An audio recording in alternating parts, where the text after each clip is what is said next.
Well, thanks everyone for coming today. This is my second visit to the Tea Party here in Teaneck. I want to thank everybody for joining us today.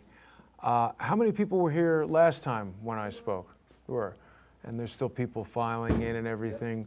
We were talking a lot about the Awan brothers and Imran Awan and his involvement with Debbie Wasserman Schultz and the whole thing that was going on with them hacking laptops and cell phones at Congress. And that's been an ongoing situation. It has not been resolved yet, of course. Did you want to say some stuff, Laura, before we begin? Go right ahead, Jason. Go right ahead. Okay. So what I wanted to talk about today was the, a lot of people have been asking me about the Second Amendment and changes to gun laws here in New Jersey. And of course, that's been coming under fire. We've seen all of these mass shootings, and it's quite shocking to me. I remember when Columbine happened, that was a real shock to me. It seemed like one of the worst things that ever occurred, and now I feel like we can't really go for more than a couple of weeks without one of these things happening.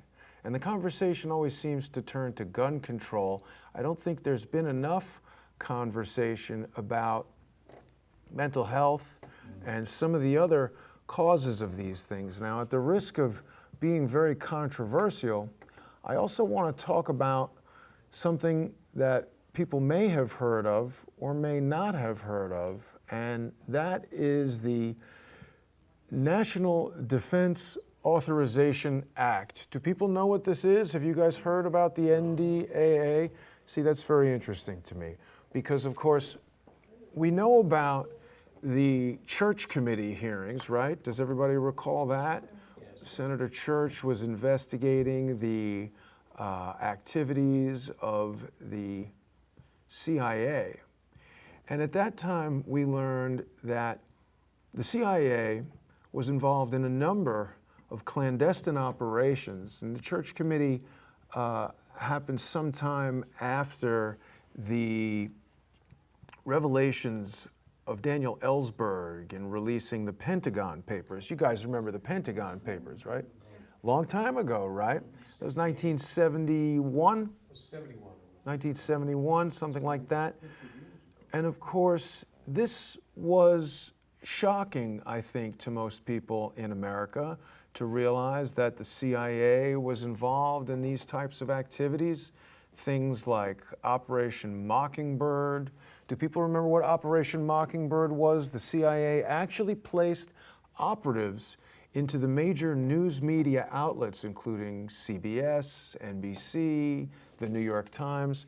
And we've got similar things happening today, of course. All of these outlets that I'm speaking about are owned by major corporations. They take ads from other major corporations. And basically, these companies that stand to earn billions of dollars are having an undue influence on the news that we hear. Whether it's pharmaceutical companies, I think you guys know, whether you're watching Fox News or MSNBC or whatever it might be, it seems like every commercial is for some pharmaceutical product or some gasoline company or some big automaker. And of course, during the Super Bowl, we've seen ads for Lockheed Martin and some of these really big military industrial contractors. And I believe these ads are being placed on these major networks as a way of sort of paying these networks so that they can have some degree of influence over what is said. Now, part of the reason why I created Crowdsource the Truth, and I don't know how many people in the audience are watching Crowdsource the Truth regularly, glad to see that, thank you very much. Part of the reason that I created it was that I feel that there is an inherent conflict when we have these large corporate-owned, advertiser-driven news sources, whether it's the New York Times or the Washington Post. And of course, we've heard that the Washington Post was purchased by Jeff Bezos, I think in about 2014. So that's a relatively new development. And of course, Jeff Bezos, wealthiest man in the world, owner of Amazon.com. Amazon.com has a $600 million a year cloud data services contract with the CIA. Actually, we just lost it, Jason. Lost what? They lost that contract. It went over to Oracle. Oh, they did? Yep. They lost it. It went to Oracle. Yep. That's interesting. That's interesting. I didn't know that. It just happened. Is that good? So Yeah. we've just heard that Amazon no longer controls that contract. So that is good, and I'd like to learn more about that. But we're still looking at this situation where, you know, multi-billionaires who are invested in all these different things are controlling the news. So to sort of free the news from the grip of the military, industrial, technocratic empire that controls most of our world and most of our lives here, I wanted to create Crowdsource the Truth as an independent news resource where individuals like yourselves can interact with the community, the crowdsource community, and share information like Laura just told me, that Oracle now has the cloud data services with the CIA. I guess that's better than the company that owns the Washington Post. But why do we have a corporation controlling the data for our most secretive intelligence service? And frankly, why are they so secretive? How do we know that the CIA is operating to our benefit? It takes me back to this National Defense Authorization Act and of course this church committee hearing where they were investigating the CIA. They were talking about some of these clandestine operations, some of the clandestine activities of the CIA. Of course, Frank Church was the senator who headed that up. I don't know if people remember watching that, but there was a revelation by, I think it was William Colby, was the director of the CIA at the time. And I believe Colby gave testimony about a heart attack gun. Have people heard about this? A heart attack gun? A heart attack gun. The CIA had developed a clandestine weapon, secretive weapon, that basically was firing a poison dart. And the dart was a liquid poison derived from shellfish that would be fashioned in essentially the shape of like a sewing needle. And it could enter the victim's body through a very small pinprick hole, and the projectile and the poison would dissolve in the victim, causing a heart attack. Now, if this were fired at someone 50, 60, 70 years old and they died of a heart attack, this is considered death by natural causes. The autopsy would not be searching for this very exotic poison. They'd say heart attack, and that would essentially be the end of the story. William Colby, of course, died in a kayaking accident fairly shortly after the revelations of the Church Committee, but it leaves us, as the American public, really wondering what else the CIA might be up to. And there's really very little oversight. Oh, that's funny to see who comes up next. I did not plan that. CIA agent says war is eugenics and the drug war is fake. Let's not worry about that for right now. But I want to get back to this National Defense Authorization Act. Now that sounds like something we would want. We're all interested in national defense. And of course, this act, which was passed, I believe, on Christmas Eve or right before Christmas in 2016, just before Mr. Trump came in as president, Barack Obama signed this act, the National Defense Authorization Act, that included in it something called the Smith Modernization Act, and basically it allowed for agents of the U.S. government, including clandestine services like the CIA, to use propaganda against U.S. citizens. And that becomes a very difficult thing to wrap our minds around. Where does a campaign like that start? Where does it end? How will this propaganda be used? And what is the propaganda? Is there a war on against the citizens of the United States, and is it being waged by the clandestine intelligence services that we all expect to be protecting us? How many people remember the Iran-Contra scandal? Do people remember what that was about? What the CIA was doing? Guns for drugs. Guns for drugs, exactly. The CIA, under the direction of George Herbert Walker Bush, who later became the president. And I know we're here at a Tea Party meeting, and most of us are conservatives and Republicans, and I don't know if people are going to be dissatisfied if I speak badly about George H.W. Bush.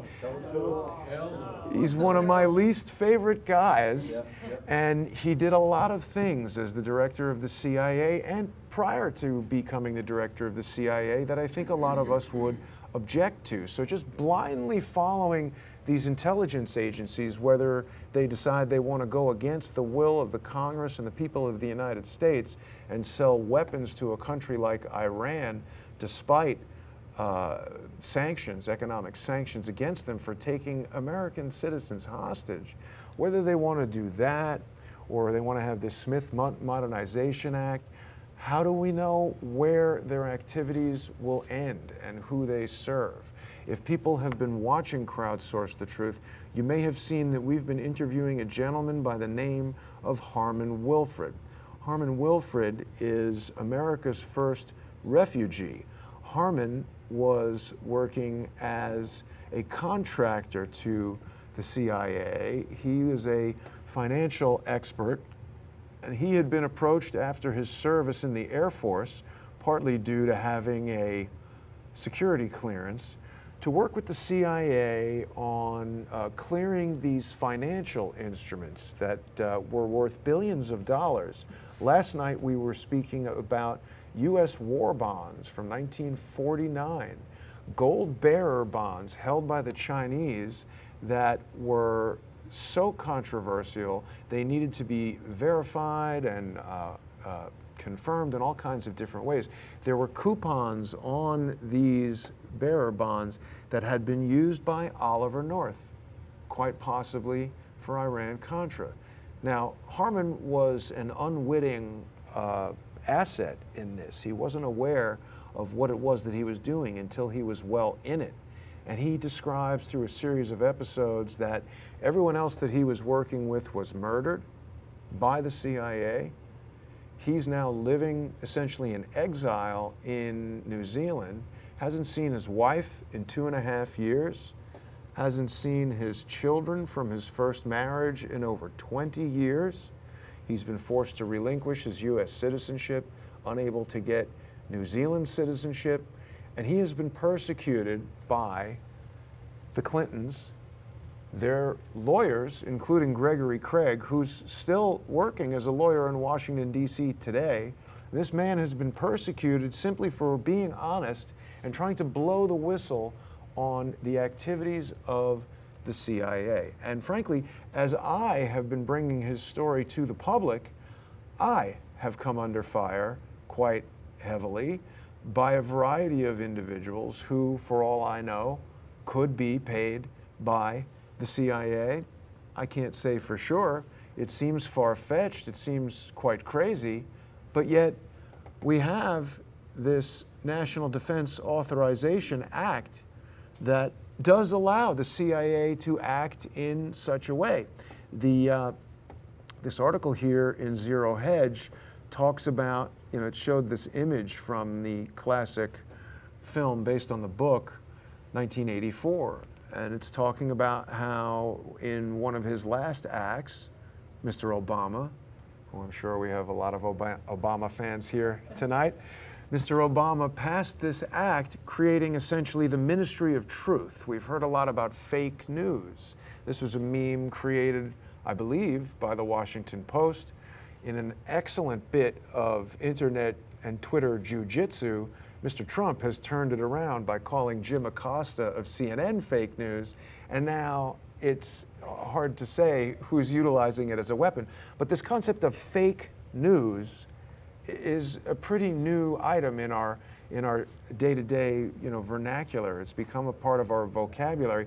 But who decides what is real news, what is fake news? And we've been speaking a lot before about the Second Amendment. Well, what about the First Amendment? Because before we exercise our right to utilize, to bear arms and utilize those arms to protect against tyranny, because of course I think we all understand the Second Amendment is there not to protect hunters, not to protect criminals who want to shoot each other or lunatics who want to shoot up a school, but as a check and balance against a tyrannical government. Militias and individuals are... That means we should have bazookas and stealth fighters.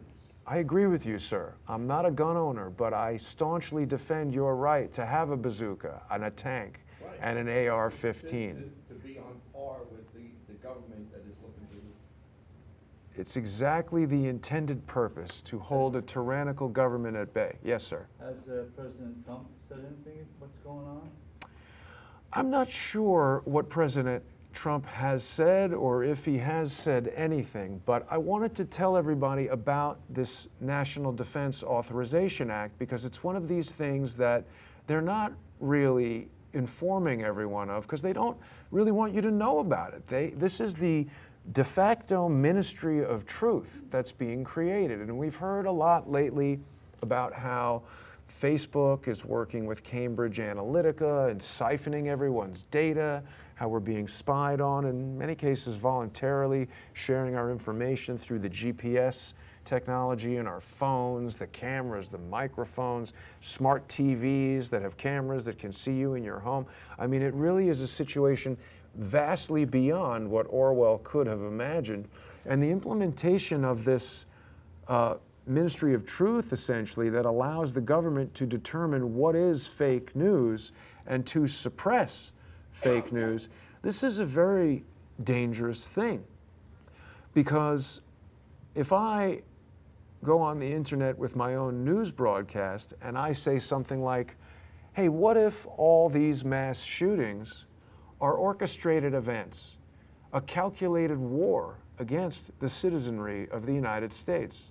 And what if targeting young high school students, burgeoning adults who are about to go out into the world, into college, where they're going to form their opinions about themselves and the world and the government, and they're going to decide what their future careers will be?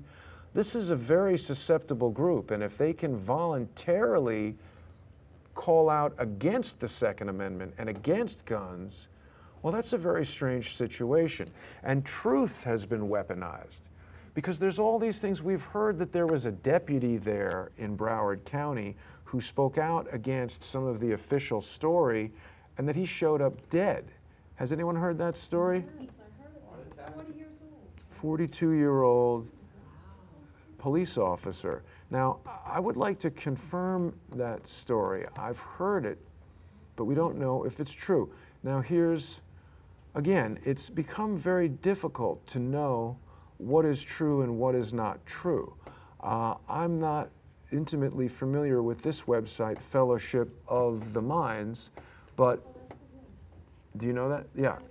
I've seen this photograph of this officer before, and I definitely want people to investigate this and find out if, in fact, Broward County Deputy Jason Fitzsimmons did die as a result, or what the circumstances were surrounding him.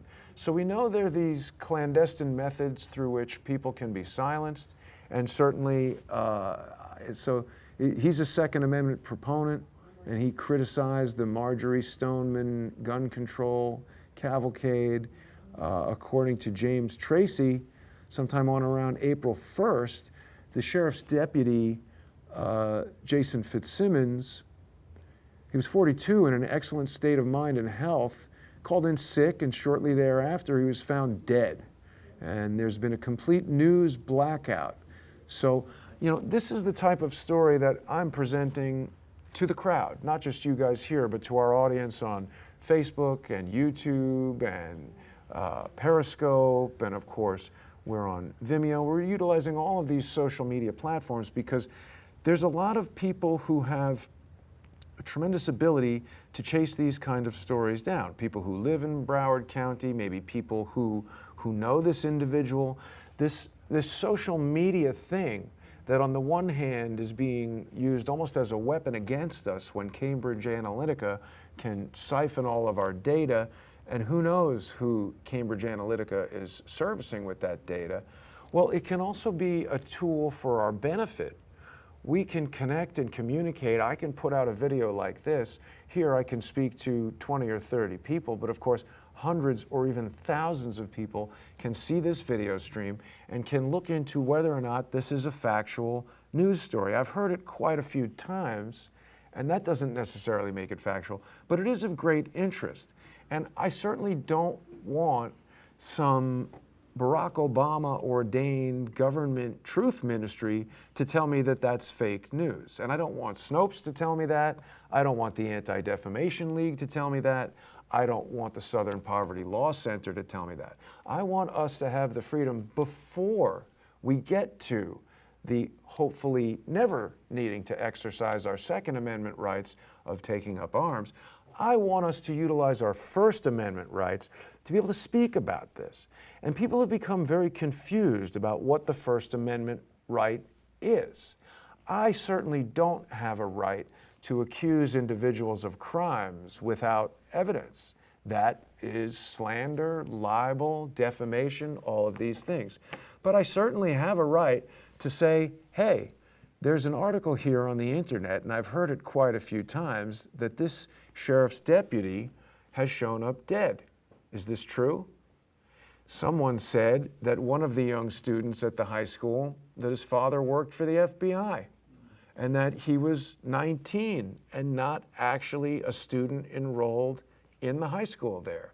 Now, I don't know if that's true or not, but I like the idea that we can raise that as a point of discussion and explore that collectively, that we can utilize our rights, that we can assemble, whether it's in public or on the internet, and we can exercise our First Amendment right to discuss these topics and to try to get to the bottom of it. Now, there is a case in which I have called out certain individuals for crimes, and that's when I have evidence. I am acting as a journalist, of course, in my endeavors with Crowdsource the Truth. I'm trying to explore news, and I haven't been to journalism school. I don't have a job with CNN. But you know, I decided after watching CNN and reading the New York Times and watching MSNBC and watching Fox and reading the Wall Street Journal and the Washington Post that certainly all those people who have won Pulitzer Prizes and who have been to journalism school, well, they're not doing a very good job either, because there are so many things that they've told us that just seem totally implausible. I do not believe that one man, Lee Harvey Oswald, could have shot from the 6th floor of the book depository and that the crime could have gone the way that they told us. I do not believe that 19 individuals who were unemployed, who could barely speak English, who were foreign nationals, could come to major cities in the United States and rent apartments. You can't do that, not without a guarantor. I don't believe that they would have sufficient money for food, for flight training. Someone had to be financing these individuals. There had to be a greater conspiracy than just the 19.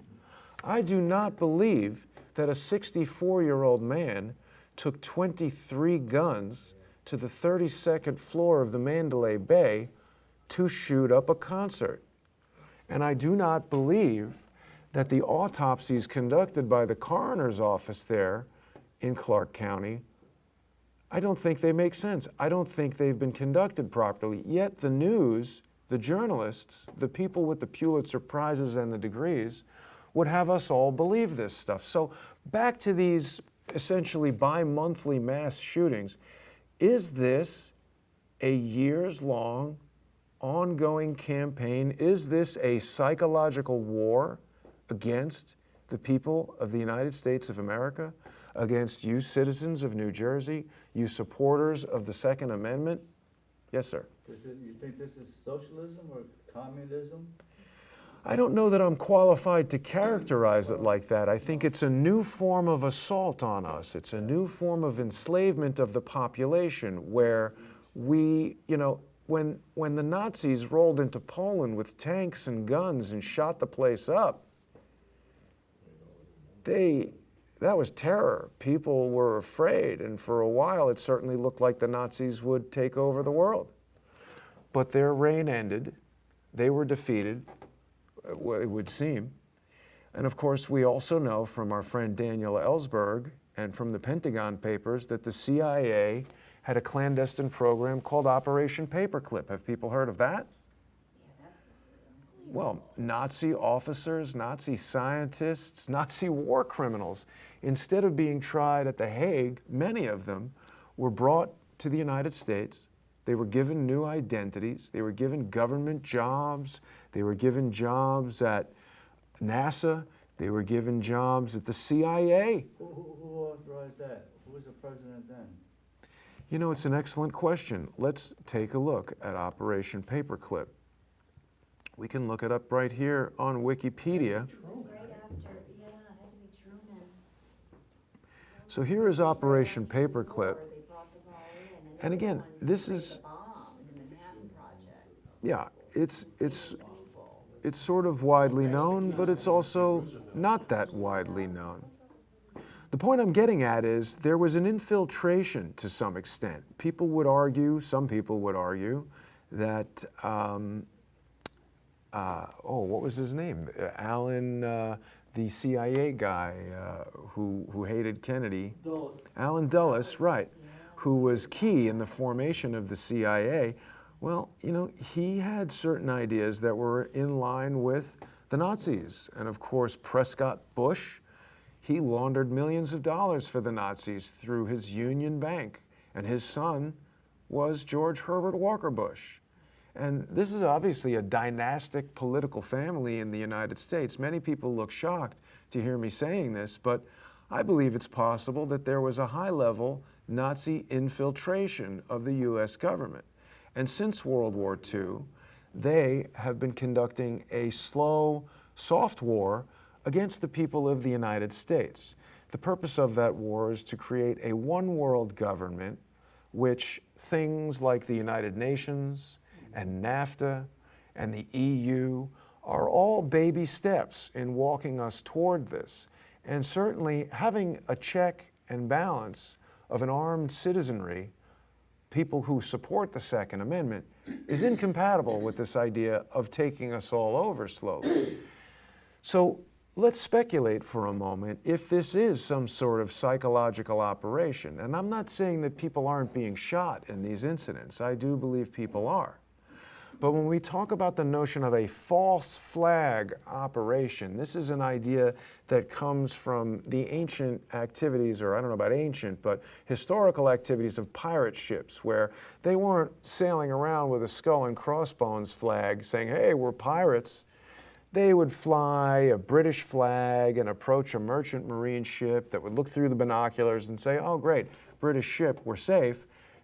And then the pirates arrive and they take over the ship and they kill him. So obviously, if someone wants you to think that Lee Harvey Oswald shot John F. Kennedy, or someone wants you to think that Stephen Paddock shot up the concert, there's a lot of things that need to be done to cover up the actual facts, to create a false flag scenario. And we hear all these conflicting reports. In the case of Las Vegas, we've got eyewitnesses who say they heard shots coming from all around them. We've got all of these inconsistencies with the crime scene photos in the hotel room, the Las Vegas Metro PD changing their story. They can't remember if they shot Paddock, if he shot himself. Height discrepancies from his recorded height on his hunting license to the height recorded on his autopsy, photographs of him with a tattoo, without a tattoo. I can't come to a specific conclusion about it, but there are all these strange anomalies with that very complex crime, and yet it seems to have somewhat vanished from the mainstream news. So it was important to me to create an independent news agency that was not financed by ads from big companies or some investor with millions of dollars, because just like I don't want Merck Pharmaceuticals telling a producer at CBS News, hey, you can't run a story about the 1984 Vaccine Injury Act, and you can't tell people that it reclassified vaccines as biological rather than pharmaceutical, that it created a windfall industry for pharmaceutical companies to introduce all of these possibly superfluous vaccines to load up our children with these, let's face it, drugs that, because of this reclassification, are subject to far less stringent testing than a pharmaceutical that an adult would take. And in some cases, there are even statistically significant results that show that certain specific vaccines, the Merck DPT vaccine, are injuring certain specific segments of the population. In the case of that vaccine, it was black male children 18 to 36 months. Now, that's a very valuable study that was conducted by the CDC that was buried, and it was leaked by a CDC scientist to a producer of a major news program who was told by the higher-ups, you can't run that story because Merck is a major advertiser. So part of what I'm trying to do with Crowdsource the Truth is to create a distributed funding model for the news, where if 57,000 people or 500,000 people are watching my news program, I don't want an investor or an advertiser to come along and say, hey, you know, I pay you $100,000 a month or $5 a month or whatever the number is. I want to distribute the cost of running this business over as wide a range of people as possible so that each individual sponsor is not put under any financial burden. If it was 100,000 people paying $1 per year or something like that, that's a very low impact on the individuals, and you can know that no one is having an undue influence on the news.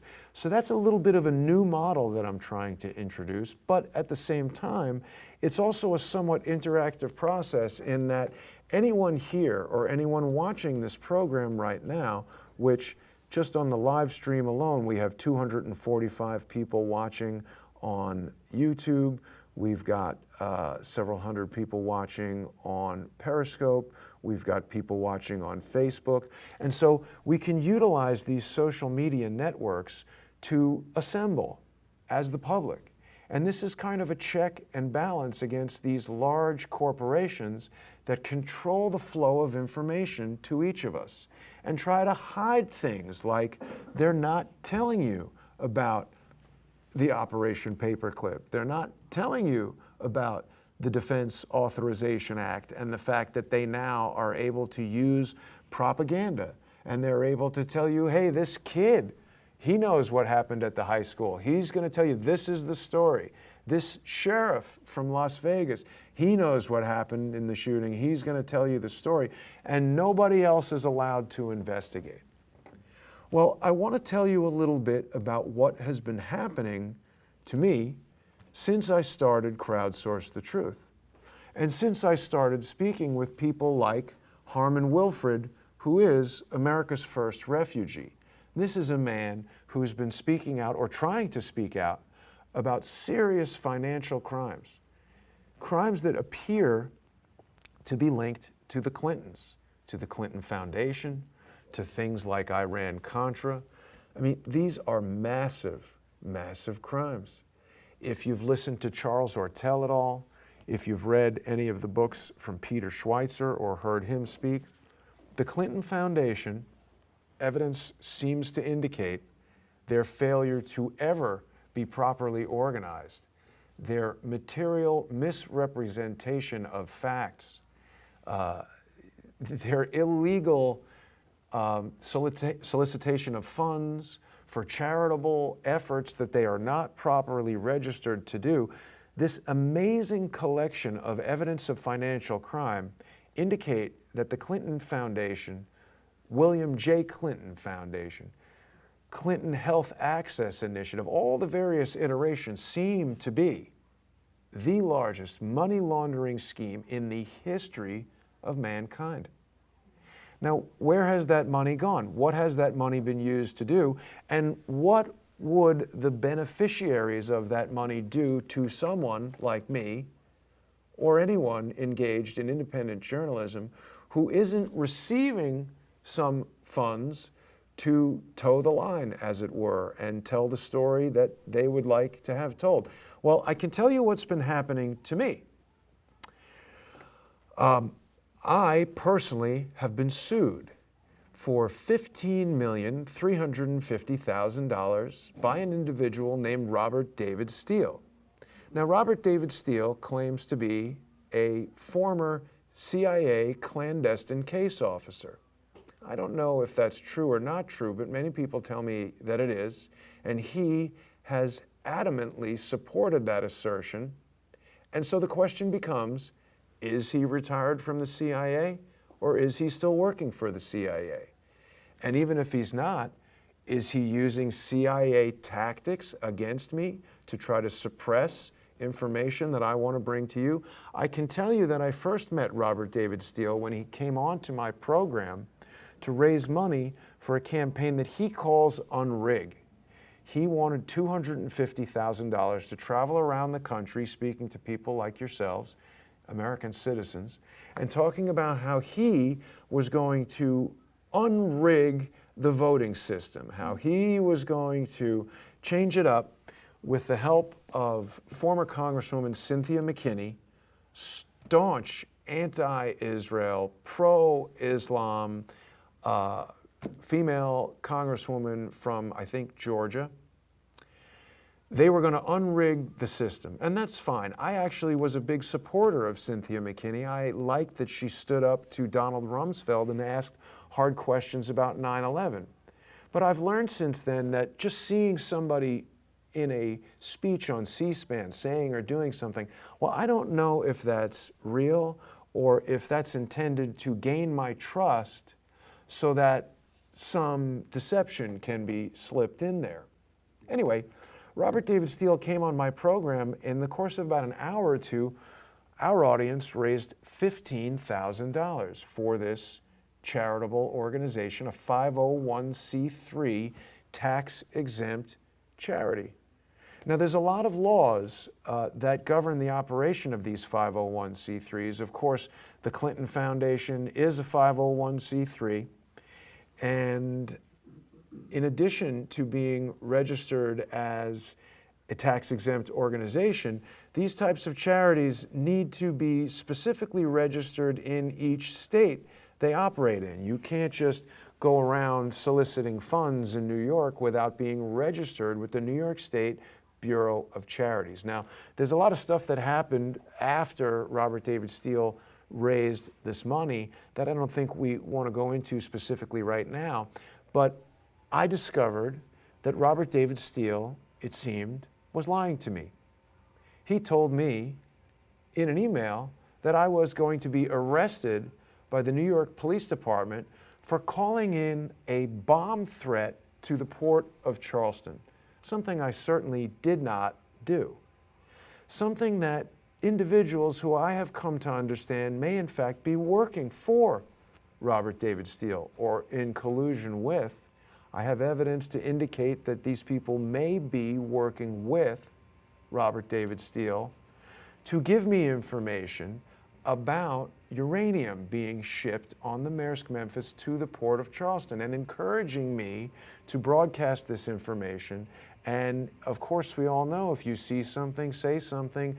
This could be a disaster on the level of 9/11. Now we're getting into real psychological manipulation.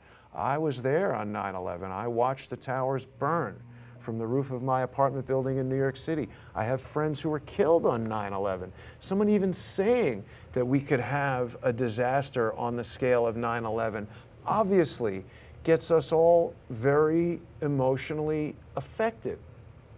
So, of course, my instinct was we've got to tell the authorities. We've got to make sure the Coast Guard knows and they can check this ship before anything happens, because this information was corroborated by articles from 2015 saying that a Maersk vessel had run aground, and the government of, I believe it was Sri Lanka, found high, dangerous levels of radiation that led them to believe that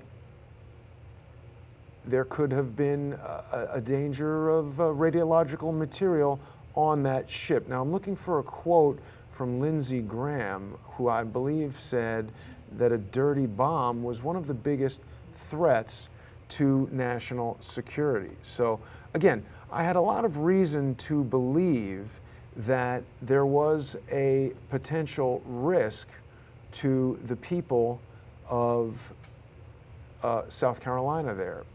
And without getting into too much detail about that, what quickly happened was Robert David Steele crafted this narrative that I had created a bomb hoax, which I certainly did not. Information was given to me, was corroborated by news stories, stoked by fear, and I was encouraged to push this out to my audience and to the authorities. And right away, Robert David Steele the next day said, "Oh, you've called in a dirty bomb hoax." He has various people on YouTube. He has assembled, I believe, a cyber militia. There are people who I have observed working with Robert David Steele in subversive ways, putting out news stories that are untrue, telling people that I'm a Mossad agent. I'm not.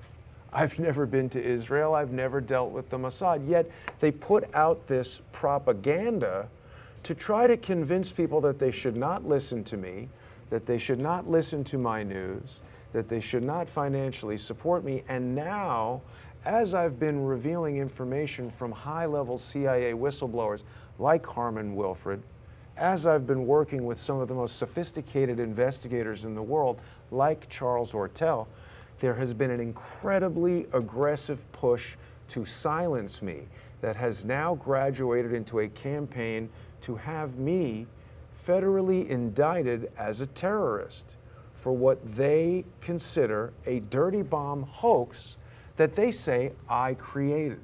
But in fact, it's the individuals that are pushing for this indictment that created this hoax, that put in place the various individuals and the various pieces of information that were brought to me to entrap me into a situation that they can now use to silence me. So the first step in that effort was Robert David Steele brought a $15 million lawsuit against me. And it's a very complicated scenario, and they've done it like that on purpose because they want it to be complicated for people to understand and easy for them to manipulate into a scenario where, you know, people just, their eyes gloss over and they don't want to listen and they're not sure what I'm talking about. But Robert David Steele has submitted in federal court a complaint against me and two other individuals who I have no official affiliation with.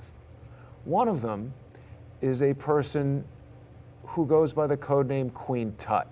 Now, Queen Tut is a nickname that I gave to this person who came to me as a confidential source of information. And her email was with a website called tutanoa.com. So Tut, Queen Tut, she was a woman. Tut was the first thing that came to my mind. This is a person who had told me that her name is Susan Lutsky. However, this Susan Lutsky is a very deceptive individual who has been lying about many things, who has submitted fraudulent documents to the court, and who I now believe was inserted into my sphere of Crowdsource the Truth and this lawsuit specifically as an agent of deception and almost as a lawsuit double agent. I know it sounds crazy, but this person is a co-defendant who I believe is working with the plaintiff to frame me in this lawsuit. Because what's happened is, suing Queen Tut, I mean, this is like suing Mickey Mouse or the Easter Bunny, who is Queen Tut. Initially, the suit was served to a woman named Carla Howell. Now, I don't know how they ever came to believe that that was this person's name, but I believe it was part of a trick.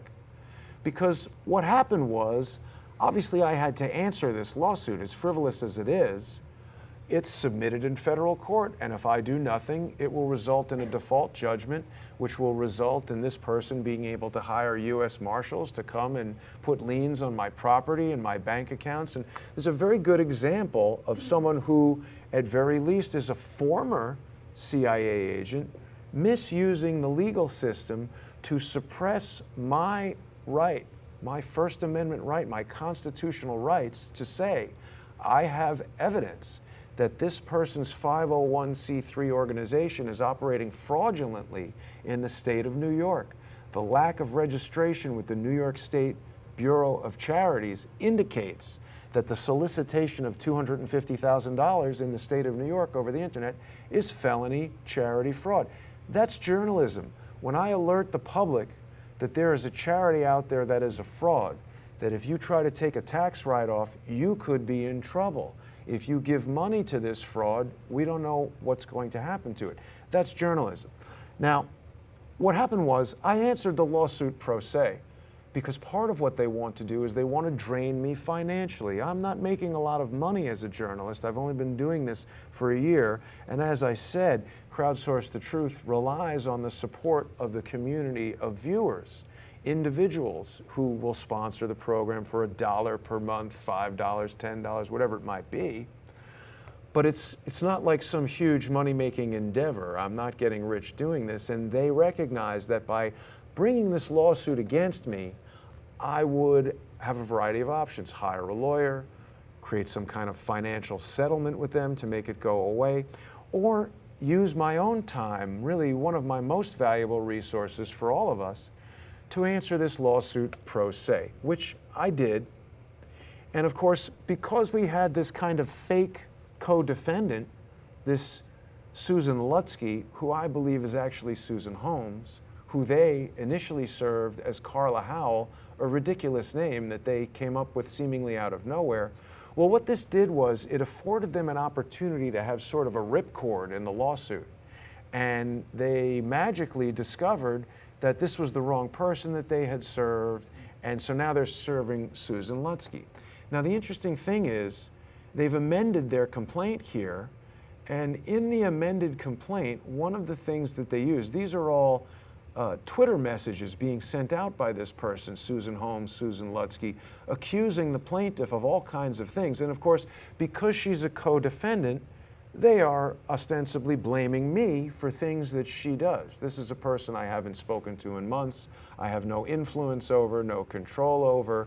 She's now been spreading lies about me, actively telling people. She published my parents' phone number on the internet and told people to call up my mother and tell her that I'm a stalker and a pedophile.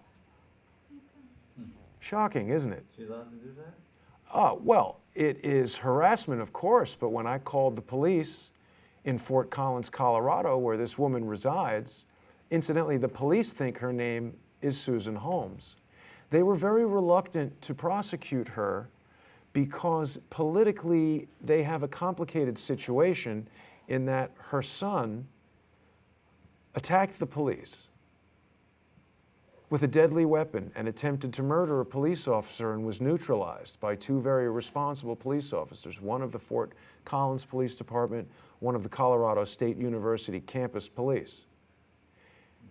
And so they're reluctant to prosecute her because she's been a big problem. She's been going all over town, and she's been going to town hall meetings, claiming that the police and the district attorney are racists, and there she is. You can see her there. This is a video that I produced talking about how Susan Holmes has gone to college campuses to protests. Can you see the sign that she's holding there? It's instructing college students to kill all police because according to her, they're killing us. Now, this is a call to violence. This is inciting others to do a criminal act. This is not intended to warn anyone. This is specifically intended to incite people. And I believe she should be prosecuted for this. They're not going to do anything with her now after this? I don't know. I hope they will. The interesting thing is, I published this video to indicate that we now know who this woman is. I believe we do.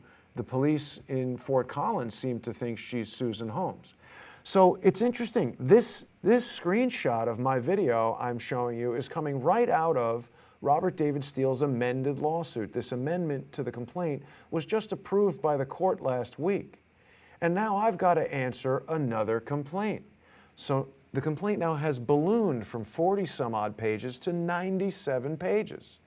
Now, this, in my view, is a lawyer, Stephen S. Biss, attempting to bury me in bureaucratic process and hoping that me as a non-lawyer, well, that I'll make some kind of mistake in the filing or I'll miss a date, and that they will, not on the merit of their complaints, but on the tricky, deceptive nature of the low, dastardly things that they do as a pattern and practice, that they can take advantage of me, that they can take advantage of the court system, and that they can bring this punitive lawsuit against me to prevent me from reporting the type of news that I am reporting about public fraud, about a website called Steemit.com, which is a blockchain-driven, cryptocurrency-backed social media network that I have explored evidence and presented evidence that seems to indicate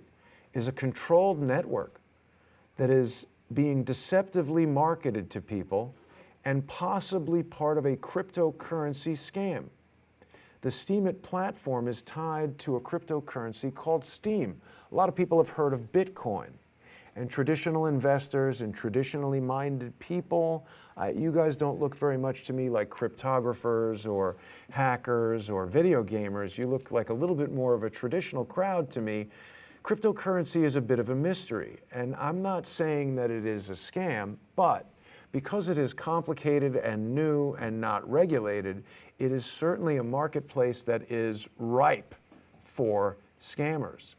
And I have been exploring evidence and testimony from experts that lead me to believe that it is possible that this cryptocurrency Steem could in fact be a Ponzi scheme, a system that is trying to be propped up by this manipulated network, Steemit.com, in order to increase the value of this Steem dollar. And that could be fine, that could be a legitimate business, but if it's not regulated, and if illegal or deceptive business practices are being employed to increase the value of that currency, well, that's something that the users of the system should be made aware of.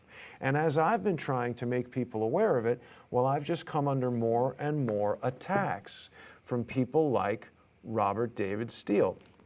Now, the reason I keep coming back to this lawsuit, because I find it very important, and I find it very interesting that obviously Robert David Steele's lawyer saw this video that I presented. He's even using it in his amended complaint. But yet, he's chosen to serve Susan Lutsky, not Susan Holmes. Yes, sir. I can't see who's holding that poster. You can't see? I don't see, I can't see who's holding that poster.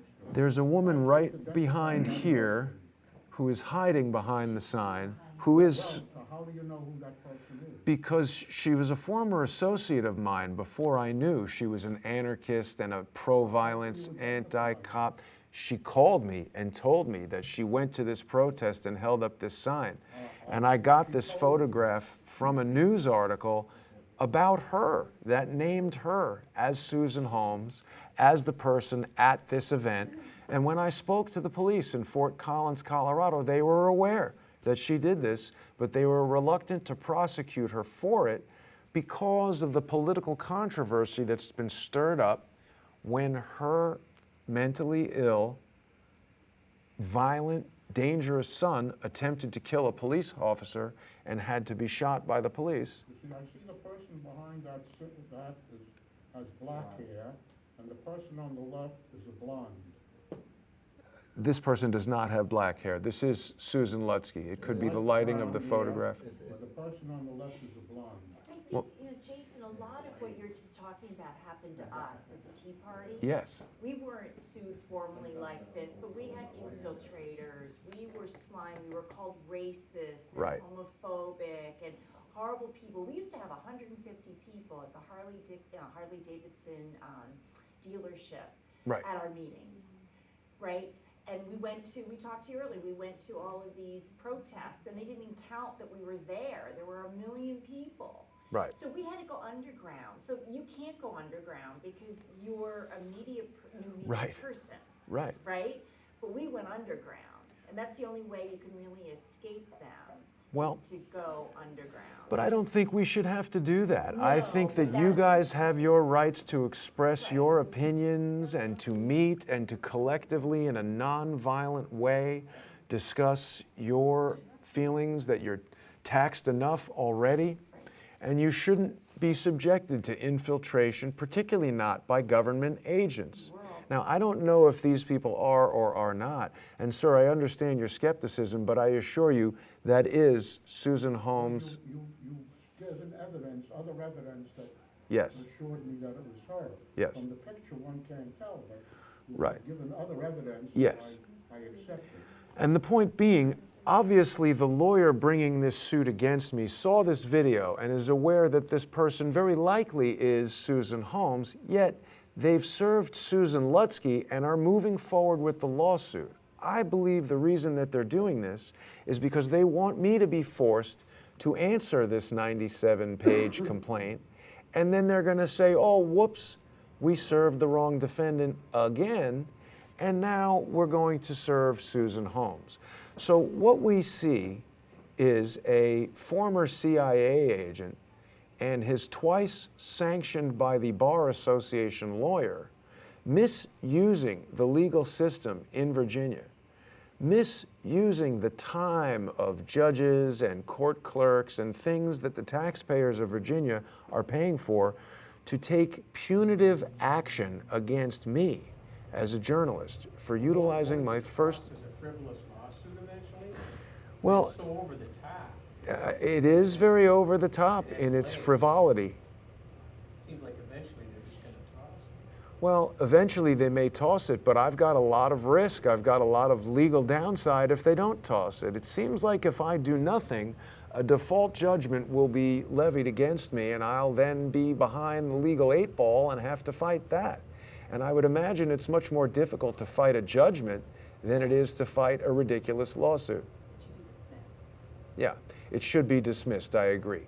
And I'm going to be exploring an anti-SLAPP countersuit because I've learned since then that Alex Jones of InfoWars and Lee Stranahan and Leanne McAdoo, other journalists that you guys may have heard of, have been sued in a similar fashion by another individual. And so what this anti-SLAPP countersuit does is it can sanction the lawyer and the individual bringing a strategic lawsuit against public participation, not public policy, Dave. You got to study your law a little bit better. But the point of the matter is, this is a lawsuit being brought not against an actual defamation, because defamation is when a duplicitous, habitual liar, like the person who brought this lawsuit against me, goes into a public forum like YouTube and tells people that I am a Mossad agent, or that I am being paid by Mossad, or by the discovery process of his very own lawsuit, which this amendment states has not begun yet. Discovery process has not begun. This individual has gone into a public forum and told people that he has learned through that discovery that I'm being paid by Mossad. Now that is defamation. That is quite clearly a lie that he is telling, knowing it's a lie with the specific intent of damaging my reputation, hurting my ability to continue as a journalist. Yes, sir. If somebody accused me of being a Mossad agent, I would consider that a feather in my cap. Well, you know, what the audience member said is that if someone considered him a Mossad agent, he would consider that a feather in his cap. Maybe so. It's being done to me to disparage me and to make me appear as an enemy of the people of the United States and this person as a champion. Yes, Michelle. Don't you have the option to sever the defendants, 2 separate cases? Well, I don't know. I need to explore my options, but again, without hiring a lawyer, which would be several $1,000s, $10,000, $25,000, $50,000. I mean, these lawsuits. You could make the application to sever yourself from other defendants, to have it be singular, and then this way you can defend yourself on the platform. As an individual. So the person there, Michelle, in the audience, is saying that I should sever myself from the other defendants, and I think that's a very good idea. I am in the process of exploring my legal rights relative to this amended complaint, but I wanted to point out to you guys and to the audience on the internet how these tactics work, because what they're trying to do is they're trying to silence me.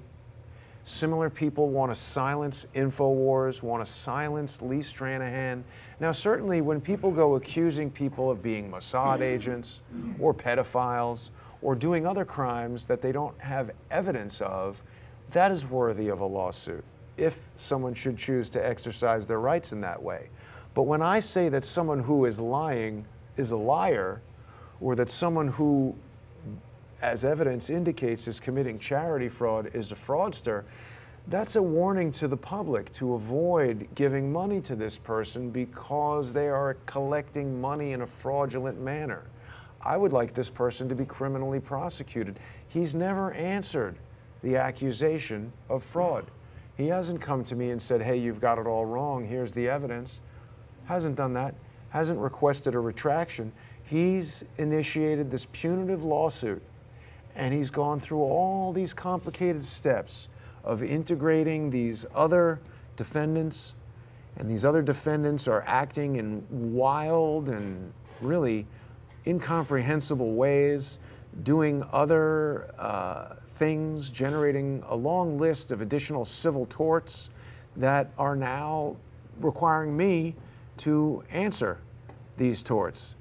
And again, I believe this is being done specifically as a punitive measure to prevent me from reporting news, to prevent me from telling you about people like Harmon Wilfred, who is America's first political refugee. He is a former U.S. citizen who is now a stateless man, hasn't seen his children, hasn't seen his wife. The man can't work a job, can't earn a living, can't leave New Zealand. His wife's not allowed to enter New Zealand.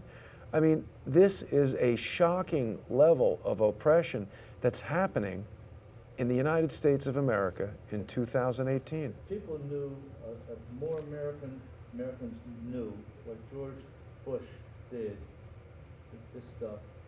They wouldn't believe it. They would not believe it. Which George Bush you talking about? The junior, the last one. Well, I've got my objections of George Poppy Bush and George Bush Jr., but I think what we're looking at is a criminal syndicate that goes back, I say, to Lyndon Johnson and prior.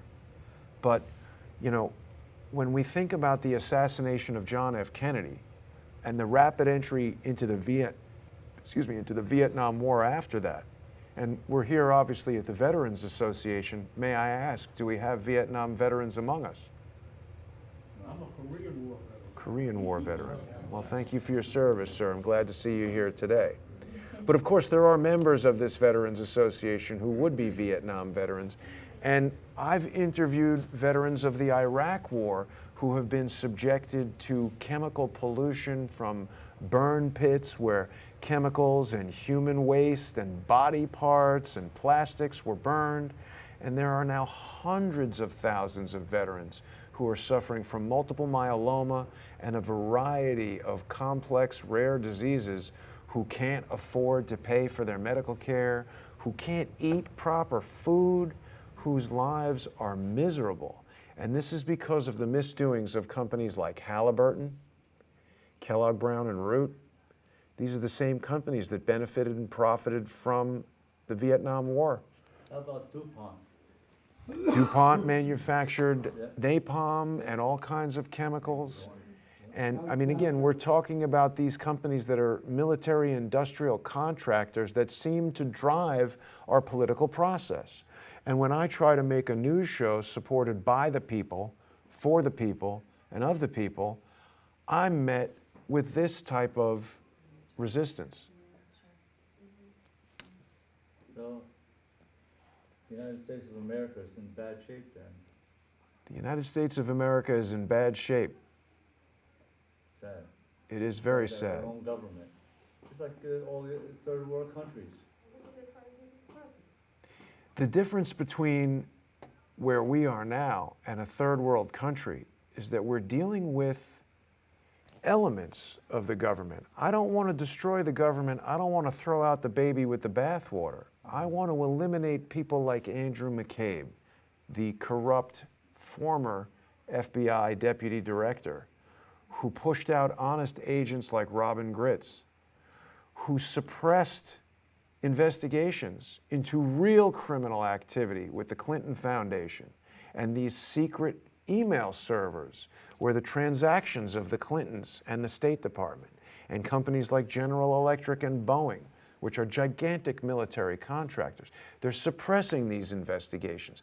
And now on Friday, we had the Inspector General's report from Michael Horowitz detailing the wrongdoing of these members of the FBI. We need to root out these corrupt elements. We need to eliminate the ability of CIA or former CIA or whoever these people are to infiltrate public areas of the internet, to subvert the trust of the public with lies and through clandestine cyber warfare tactics that some of these individuals have written manuals on, that they understand very well, that they are entrapping me and creating these complex situations, complex scenarios where they can do things that no one's ever going to hear about. If I didn't have this platform to come here and speak to you guys and put this information out on the internet, no one would know that ex-CIA agents and possibly corrupt attorneys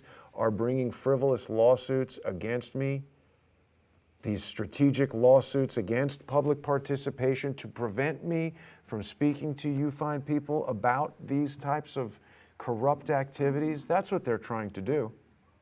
Now, President Kennedy, he was well loved. He was liked by a lot of people. What could he have possibly do that? I think 90% of American people believe that there was more than one Oswald. Had to be more than one. And Oswald was set up. But what was Kennedy doing that he ended up being assassinated? For people that couldn't hear, the question was, what was President Kennedy doing that caused someone or multiple someones to want to assassinate him?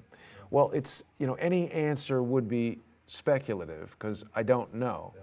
But based on the incredible amount of evidence that's come forward since November 22nd, 1963, it seems to me that there were a large number of people who wanted John F. Kennedy dead.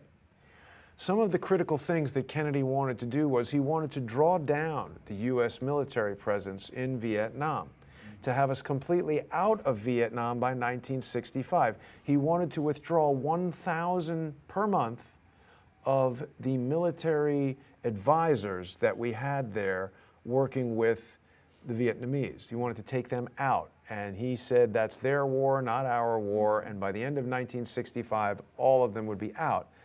That was one thing. He wanted to eliminate something called the oil depletion allowance, which was a tax benefit that was given to Texas oil producers because so much of their money ostensibly was spent exploring for oil, which was a depleting asset. So by eliminating that oil depletion allowance, this would have cost the oil producers millions of dollars. And these Texas oil millionaires have subsequently become oil billionaires. Now, this is also my speculation, but of course, shortly after Lyndon Johnson's presidency, which ended in 1968, in 1971, Richard Nixon, who was in the mix, he was the vice president under Eisenhower, he ran against Kennedy.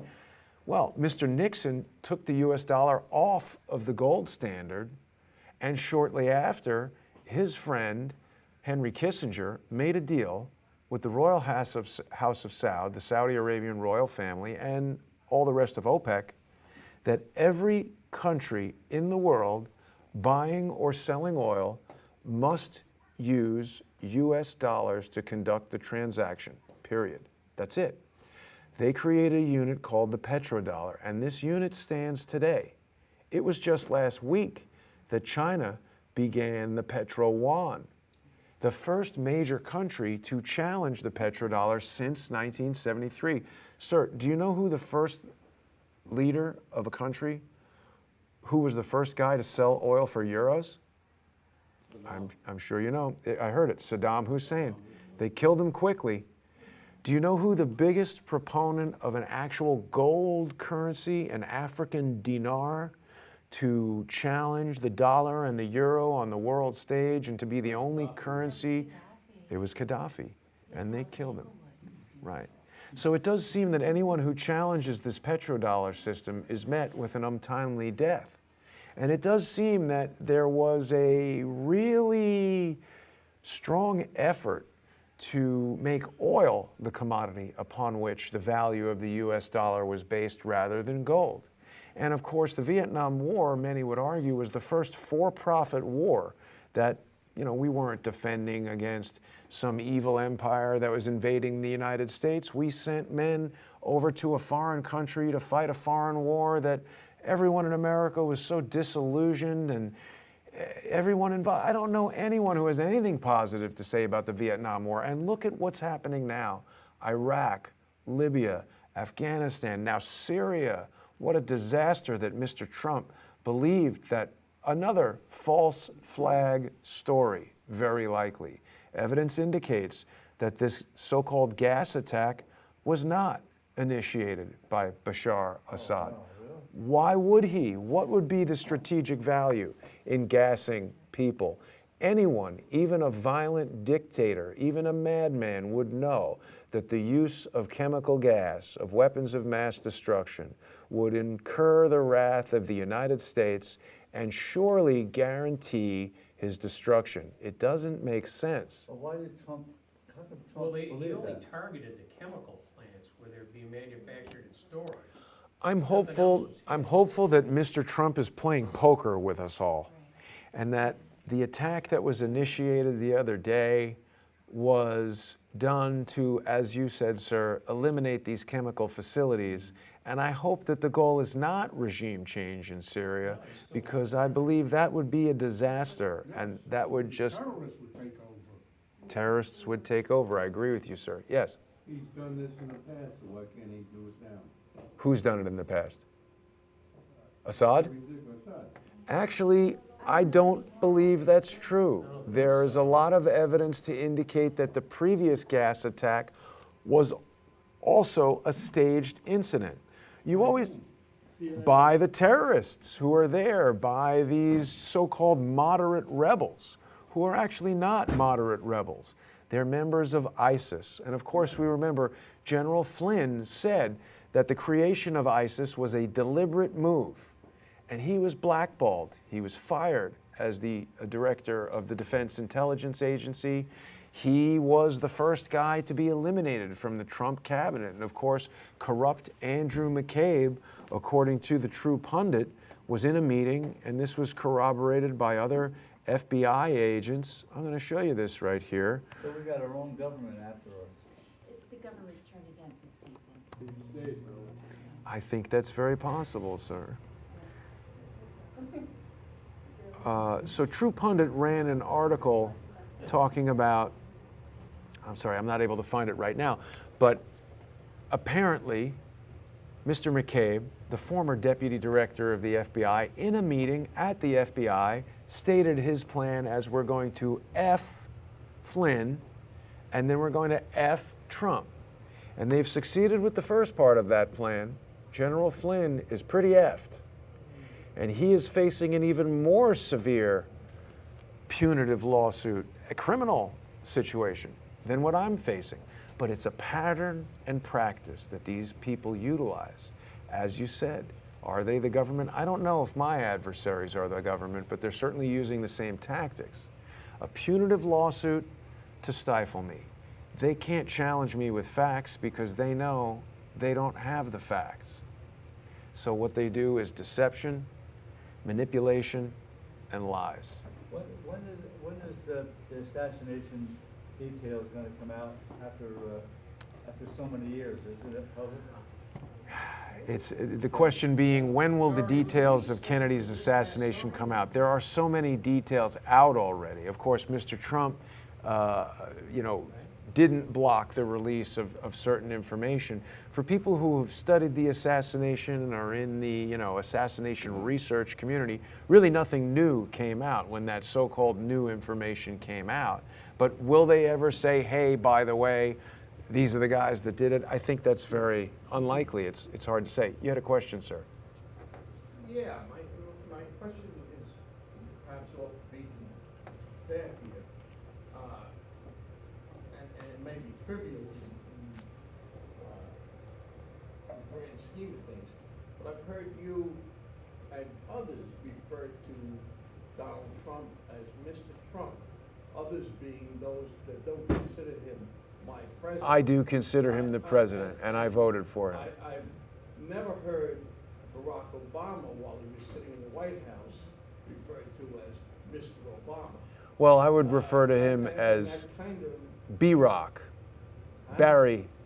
I do not hold Barack Obama in high regard at all, and Donald Trump is the president. I've never heard him referred to as Mr. Obama. Mr. Obama, while he was sitting in the White House. I have. I meant no disrespect, sir. Donald Trump is the 45th president of the United States, and I hope he'll be extremely successful. And I consider you to be Mr.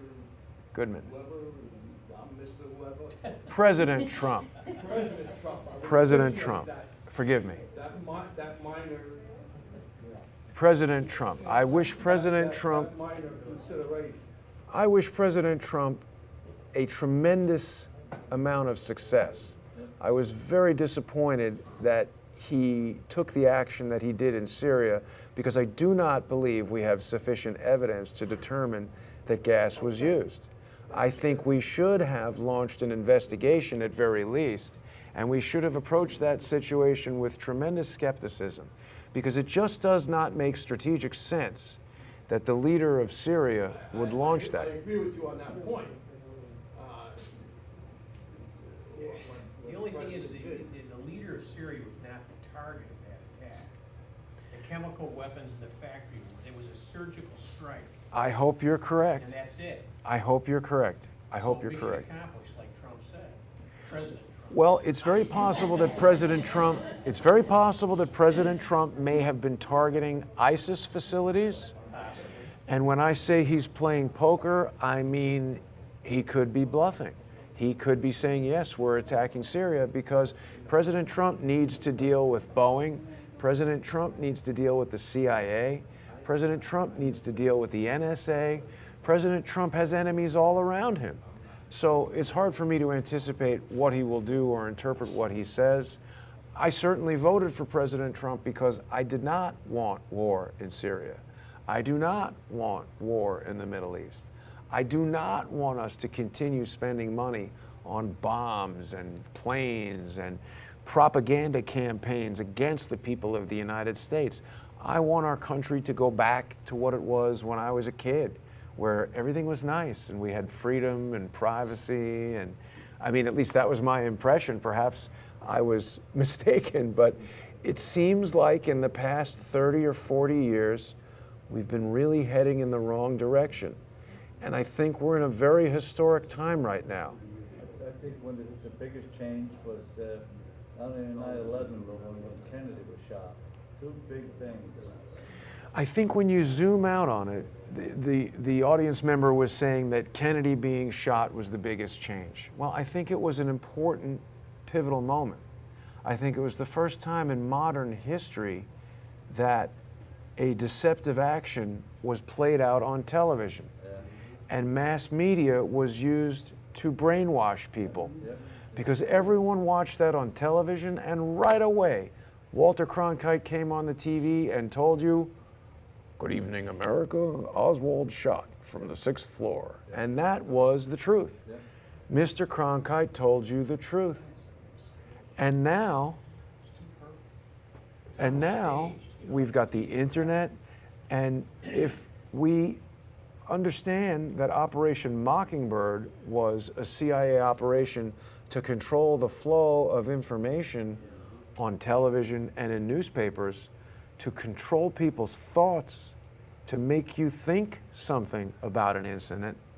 Well, now we've got Operation Mocking Tube, where the internet and YouTube and Facebook and Twitter and these avenues are being manipulated and controlled to control the flow of information over the internet, so that different ideas, like the ones I'm presenting to you here today, are not allowed to compete in the marketplace of free ideas. They are suppressed by those who would rather sell you lies. Yes, Michelle? OANN has been delving into the situation in Syria on the ground. Yes. And they haven't found anyone in the town that agrees that Assad actually released chemical weapons, and they have said it was the rebels who set this up. Right. Because they wanted cover so that they could get out of the area, and they wanted the fire to come in from, the United States, the West. That's right. So that they could get out of the area. And they're the only station that I have found questioning that, although I have heard Tucker Carlson questioning it. Right. So, So Michelle in the audience here is telling us that One America News Network has been reporting on information from the ground in Syria, saying that no one in Syria believes that Bashar Assad used the chemical weapons. One America News Network. Again, an independent network that has risen up in recent years and is sharing alternative ideas. But these are not, again, ideas that the powers that be, the military-industrial complex, the great billionaires of the world who control the flow of information, they don't want us to know that. They want us to listen to CNN and the New York Times and the Washington Post and Fox News and these corporate-owned, advertiser-driven agendas. Fox News is, who's on that? Who runs that? Murdoch. The Murdoch family owns that. Well, is that Hannity? Well, Hannity is on there, and I'm not trying to disparage every individual on every one of these networks. I'm just saying I feel that the business model of a giant someone mentioned Tucker Carlson. I enjoy Tucker Carlson. I think he does good reporting. But Tucker Carlson went to Las Vegas and said, hey, look at this footage of a helicopter taking off. He started investigating, and he met some resistance. And I could imagine, it's possible, I wasn't there, but I could imagine that someone at Fox might have said, hey, Tucker, how do you enjoy earning, what does he get paid, 10 million a year, 5 million, 20 million? Right. How do you like making $10 million a year? Maybe stop talking about Vegas. What did he mean about the helicopter taking off? Well, there were reports that there was firing from helicopters. I just mean that Tucker went to Vegas Right, to he start went to check it investigating, out. and Right. the moment he veered off of the official story, he met resistance. Yes, sir. One thing nobody's covered is no bombs, no helicopters, drones. Drones. Drones can deliver anything today. They can deliver packages and everything else. Very easy. Put them on board a drone or a couple of drones and cover an area. Well, you're right. Drones, the audience member is saying that drones can cover everything. And certainly from the standpoint of a person in the military, utilizing a drone rather than a pilot-operated aircraft keeps servicemen and women out of the line of fire. But I'm also concerned about innocent people in innocent countries getting killed, so that General Dynamics or whoever is manufacturing the drones can sell a lot of drones. What I want us to get away from is a system where politicians and news channels and newspapers are paid by the billions of dollars that are earned from industries that pollute the world, destroy countries, have no conscience, even companies that would destroy our own servicemen and women by being irresponsible in how waste is handled in a combat zone. I did an interview with a filmmaker who's got a film called Delay, Deny, Wait Until You Die, about veterans of Iraq and Afghanistan who are suffering from these exotic diseases due to the irresponsible way in which these private companies are managing the war effort in lieu of the U.S. Army, and with the shareholders and the dollar being the bottom line rather than the safety of the members of armed services. So these are all very serious concerns, and as I talk about these things, I'm being met with tremendous resistance, and the people that are providing the resistance need to be stopped. If the things that I'm saying are wrong, I'm delighted to be corrected. If I've done something that's wrong, I will stand up and own up to that. But for people to make up lies and for people to bring these fraudulent lawsuits that are just devoid of any evidentiary value or any actual merit, well, these people are the lowest of the low. And I want as many people as possible to know about this so that we can collectively be aware, so that we can identify this, and so that we can put a stop to it. I want to thank everybody for joining me here tonight. I want to encourage everyone to watch Crowdsource the Truth. I didn't really get into some of the other cyber attack techniques that have been utilized, but anonymous accounts on YouTube and Twitter are being used to slander, to malign, to attack me, to submit complaints to YouTube on certain videos to get those videos blocked, to put punitive measures on my YouTube accounts. I had a YouTube channel that was reaching almost 58,000 viewers, and anonymous accounts made complaints that have locked me out of that account, and now my reach has been diminished to less than 5,000. So there are really, underhanded techniques being utilized to try to keep this information out of the free market of ideas, where the best ideas will survive. And I think these people are afraid of these ideas, and they're afraid of confronting these ideas on a level playing field. So they must cheat, and they must do deceptive and duplicitous things to skew the playing field in their favor, and it's disgraceful. And I want everyone who's able to support this effort. And if that can be done by sharing a video, that's fantastic. If that can be done by sponsoring the channel, that's fantastic. If that can be done by just starting your own YouTube channel, starting your own email campaign, you guys have all taken the time out of your day to come here today and meet. You've got a movement here. So it's important that we share these ideas, that we spread the word, and that we do not allow the people that would act in this way and manipulate our government and manipulate our media and manipulate the flow of ideas. It's important that we do not allow these individuals to continue. I want to thank everybody for joining me today. Is there another question? No, thank you. Thank you very much.